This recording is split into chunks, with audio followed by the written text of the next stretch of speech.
అద్దిల్లు ఏమైనా కొనాలంటే ఆలోచించాలి. పెళ్ళైనప్పటి నుంచి చూస్తున్నా అదే జీతం, ₹1 కూడా పెరగల.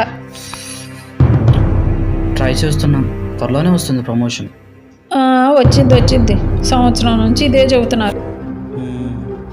అసలు ఎన్ని రోజులు అవుతుందండి చెప్పి నాకు నెక్లెస్ కావాలని? అసలు మీరు దాని గురించి పట్టించుకున్నారా?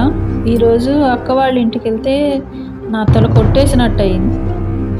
ఏంటి నీకేం నగలు ఇవ్వా అనింది. దానికి నాకేం సమాధానం చెప్పాలి అసలు తెలియలేదు. మీరేం చేస్తారో నాకు అస్సలు తెలియదు. వచ్చే నెలకల్లా నా మెడలో నెక్లెస్ ఉండాలి. చూస్తూనే ఉన్నావు కదా, ఈ నెల పాపకు సెకండ్ టర్మ్ ఫీజు కట్టాలి. వాళ్ళెవరో అన్నారని చెప్పి మనం గొప్పలు పోవాలా? అదంతా నాకు తెలీదు. నెక్స్ట్ మంత్ కల్లా నా మెడలో నెక్లెస్ ఉండాలి.